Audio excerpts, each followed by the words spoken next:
ಕೊತ್ತೂರು ಮಂಜಣ್ಣಗೆ ದಯವಿಟ್ಟು ತುಂಬಾ ಟೈಮಿಂದ ಕಾಯ್ತಾ ಇದ್ರ. ನನ್ನ ಭಾಷಣೆ ಮತ್ತು ಕೊತ್ತೂರು ಮಂಜಣ್ಣ ಭಾಷಣೆ ಎರಡೇ ಭಾಷಣೆ ಇರುತ್ತೆ. ನನ್ನ ಭಾಷಣ ಆದ್ಮೇಲೆ ನಮ್ಮ ವಾಲಂಟಿಯರ್ಸ್ ದಯವಿಟ್ಟು ಗಮನಿಸಿ, ನಮ್ಮ ಪೊಲೀಸ್ ಡಿಪಾರ್ಟ್ಮೆಂಟ್ ಸ್ವಲ್ಪ ಈ ಲೈನ್ ಬರಬೇಕು. ನನ್ನ ಭಾಷಣ ಆದ್ಮೇಲೆ ಸ್ಯಾರೀಸ್ ಎಲ್ಲ ಈ ಲೈನ್ ತಗೊಬನ್ನಿ. ಸ್ಯಾರೀಸ್ ಎಲ್ಲ ನನ್ನ ಭಾಷಣ ಆದ್ಮೇಲೆ ಈ ಲೈನ್ ತಗೊಬನ್ನಿ. ಕಟ್ಟ ಕಡೆ ಮಹಿಳೆಯವರೆಗೂ ಬರುವವರೆಗೂ ದಯವಿಟ್ಟು ಯಾರು ಎದ್ದೇಳಬಾರ್ದು. ನಾವು ಫೋನಲ್ಲಿ ಇದು ಮೈಕಲ್ಲಿ ಅನೌನ್ಸ್ ಮಾಡಿದ ಮೇಲೆ ಮಾತ್ರ ತಾವು ಎದ್ದೇಳಬೇಕು. ಅಲ್ಲಿವರೆಗೂ ಕೂತ್ಕೋಬೇಕು. 10-15 ನಿಮಿಷದಲ್ಲಿ ಕಾರ್ಯಕ್ರಮವನ್ನು ಮುಗಿಸ್ತೀವಿ. ನಂದು ಮತ್ತು ಕೊತ್ತೂರು ಮಂಜಣ್ಣ ಭಾಷಣ ಮಾತ್ರ ಇರುತ್ತೆ. ದಯವಿಟ್ಟು ಸಾವಧಾನವಾಗಿ ಕೂತ್ಕೋಬೇಕು. ವೇದಿಕೆ ಮೇಲೆ ಇರುವಂತ ಎಲ್ಲ ಗಣ್ಯರೇ ಮತ್ತು ವೇದಿಕೆ ಮುಂಭಾಗದಲ್ಲಿರುವಂತ ನನ್ನ ಅಕ್ಕ ತಂಗಿಯರೇ, ತಾಯಂದ್ರೆ, ನಾನು 2012ರಿಂದ ಸಮಾಜ ಸೇವೆಯನ್ನು ಮಾಡ್ಕೊಂಡ್ ಬರ್ತಿದ್ದೆ. ನನಗೆ ಒಂದು ಅಪಘಾತ ಆಗಿದ್ದಕ್ಕೋಸ್ಕರ ನಾನು ಬಿಟ್ಬಿಟ್ಟೆ.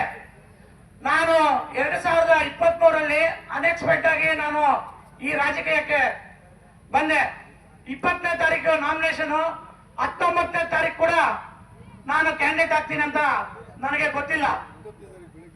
ಆದ್ರೆ ಈ ಮುಳಬಾಗಿಲಲ್ಲಿ ಇರುವಂತ ಎಲ್ಲ ಮುಖಂಡರು ನನಗೆ ಗೊತ್ತಿಲ್ಲದೆ ಪರೋಕ್ಷವಾಗಿ ಮತ್ತು ಪ್ರತ್ಯಕ್ಷವಾಗಿ ಎಲ್ಲರೂ ಅವರು ಮಾತಾಡಿಕೊಂಡು ನನ್ನ ಹೆಸರನ್ನ ಕೊತ್ತೂರು ಮಂಜಣ್ಣಗೆ ಸೂಚಿಸಿದರೆ ಅವ್ರಿಗೆ ಮೊಟ್ಟ ಮೊದಲನೇದಾಗಿ ನಮ್ಮ ಎಲ್ಲಾ ಲೀಡರ್ಗೆ ಧನ್ಯವಾದಗಳನ್ನು ತಿಳಿಸ್ತಾ ಇದ್ದೀನಿ. ಅದೇ ರೀತಿ ಮಂಜಣ್ಣ ಕೂಡ ಅಷ್ಟೇ. ನಾವು ಯಾವತ್ತೂ ಈ ರಾಜಕೀಯದ ಬಗ್ಗೆ ಯಾವತ್ತೂ ಮಾತಾಡ್ಕೊಂಡಿರಲಿಲ್ಲ. ಏಕಾಏಕಿ ನನ್ನ ಮೇಲೆ ಅಭಿಮಾನ ಇಟ್ಟು ನಮ್ಮ ಲೀಡರ್ ಹೇಳಿದ ಮಾತೆಲ್ಲ ಕೇಳಿ ನನಗೆ ಟಿಕೆಟ್ ಕೊಡಿಸಿದ್ದಕ್ಕೆ ಅವರಿಗೂ ಧನ್ಯವಾದಗಳನ್ನು ತಿಳಿಸ್ತಾ ಇದ್ದೀನಿ. ಮತ್ತು ಅವರ ಮಾತನ್ನು ಯಾವತ್ತೂ ನಾನು ಮೀರಿ ಹೋಗೋದಿಲ್ಲ. ಅವರು ನನ್ನ ಮೇಲೆ ಇಟ್ಕೊಂಡಿರುವ ವಿಶ್ವಾಸವನ್ನು ಉಳಿಸುತ್ತೀನಿ ಅಂತ ಹೇಳ್ಬಿಟ್ಟು ಈ ಸಂದರ್ಭದಲ್ಲಿ ಮಾತು ಕೊಡ್ತಾ ಇದ್ದೀನಿ. ಅದೇ ರೀತಿ ನನಗೆ 2023ರಲ್ಲಿ ಸುಮಾರು 70,000 ಮತಗಳನ್ನು ನೀವು ನೀಡಿದ್ದೀರಾ. ಅದಕ್ಕೆ ನಿಮಗೆ ಮೊಟ್ಟ ಮೊದಲನೇದಾಗಿ ನಾನು ಕೃತಜ್ಞತೆಗಳನ್ನು ತಿಳಿಸ್ತಾ ಇದ್ದೇನೆ.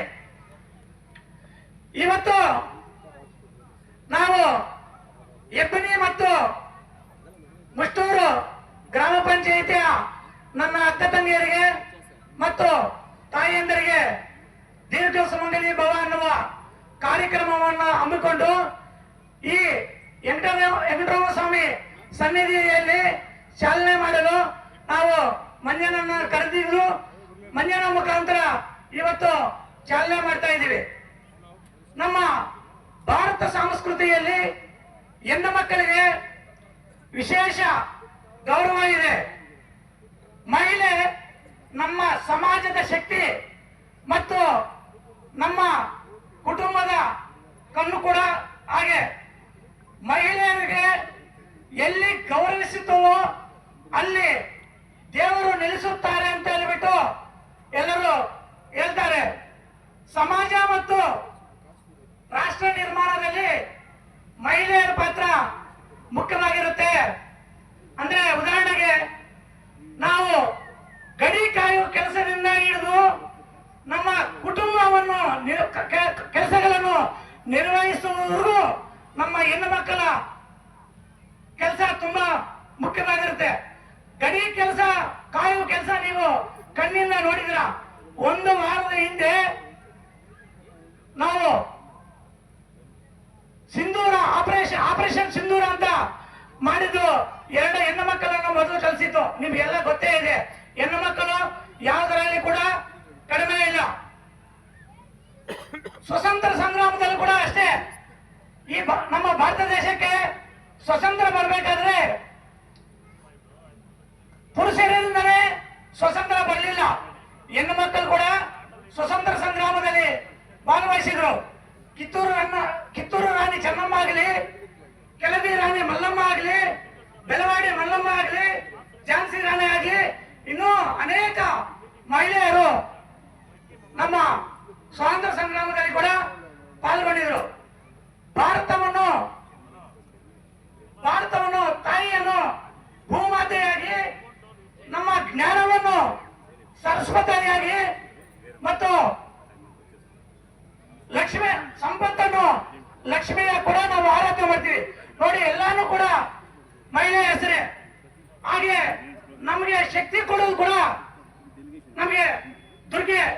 ಇಡೀ ಪ್ರಪಂಚದಲ್ಲಿ ನಾವು ಎಲ್ಲಿ ಕೂಡ ಇಲ್ಲದೆ ಅಂತ ನಮ್ಮ ಭಾರತದಲ್ಲಿ ಹೆಣ್ಣು ಮಕ್ಕಳಿಗೆ ಗೌರವ ಕೊಡ್ತೀವಿ. ಅದೇ ರೀತಿ ಮಹಿಳೆಯರ ಸಾಧನೆ ಆಟೋಯಿಂದ ಹಿಡ್ಕೊಂಡು ಇವತ್ತು ಪೈಲಟ್ ಓಡಿಸೋವರೆಗೂ ಇದ್ದಾರೆ, ವಿಮಾನ ಓಡಿಸೋವರೆಗೂ ಪೈಲಟ್ಗಳಿದ್ದಾರೆ.